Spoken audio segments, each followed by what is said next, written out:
Bonjour à tous, bienvenue sur l'IMOCA CGT 85, un autre regard s'impose. Aujourd'hui, une attaque sans nom est faite contre les fonctionnaires. Le ministre de la fonction publique a annoncé « Nous voulons passer le nombre de jours de carence des fonctionnaires d'1 à 3, comme dans le privé. » Eh oui, mais ils vont nous rendre malades.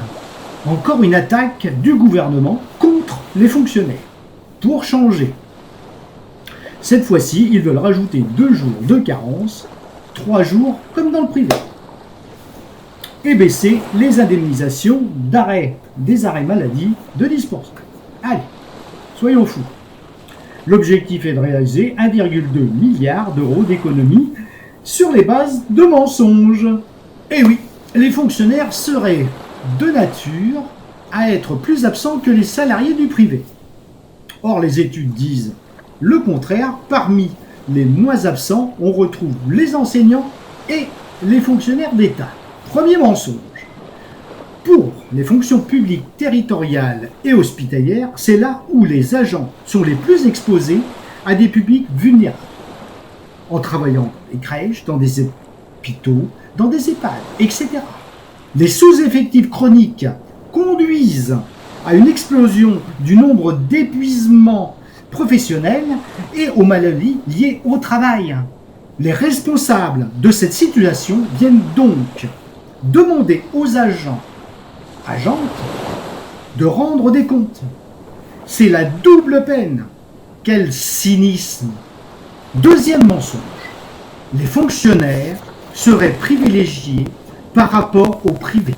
Or, dans les métiers des salariés du privé n'ont aucun jour de carence, grâce à la prise en charge de leur prévoyance santé. Source DRES de janvier 2015. Troisième mensonge, les jours de carence réduiraient le nombre d'arrêts maladie. D'après l'INSEE, ils ont 2 effets principaux.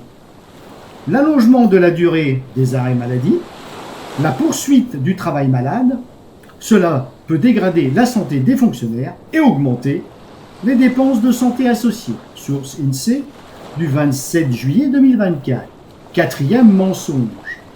C'est dans un souci d'égalité avec le privé. Dans ce cas-là, a-t-il prévu de faire de même pour les salaires? Ben oui, pour les salaires aussi, bien sûr. En effet, la rémunération des salariés du privé a augmenté 2 fois plus vite que celle des fonctionnaires entre 2011 et 2021. 0,4% en moyenne par an contre 0,2%. Source INSEE du 25 octobre 2023. Cinquième mensonge. Il faut responsabiliser les fonctionnaires. Source du ministre de la fonction publique, Monsieur Guillaume Kasbarian. Les cadres de la fonction publique sont hyper dévoués. Demi-travail fréquemment pendant ses jours de repos, un quart de travail plus de 45 heures par semaine, 9/10 déclarent faire des heures sup pour plus d'1 sur 2. Elles ne sont ni récupérées ni rémunérées. 55%.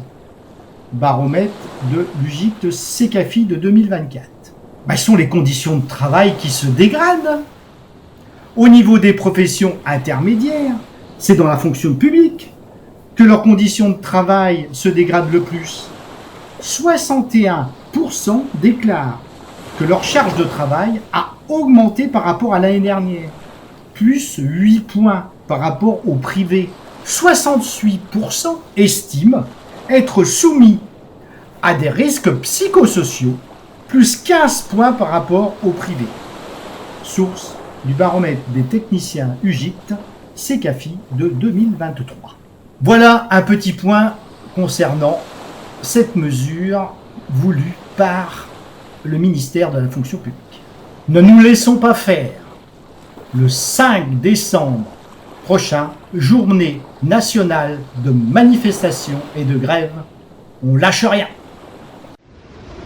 Je devrais atteindre d'ici quelques heures le cap de Bonne-Espérance. Par contre, nous allons enchaîner un certain nombre de dépressions, mais en France aussi, puisque le 5, demain, grève dans la fonction publique, le 10, grève des dockers, le 11, grève des cheminots, le 12, grève dans l'industrie, le 14, mobilisation avec les travailleurs sans papier pour l'égalité des droits. On part vraiment sur un décembre rouge, rouge de colère, de révolte et de lutte. Battons-nous pour nos droits et notre dignité.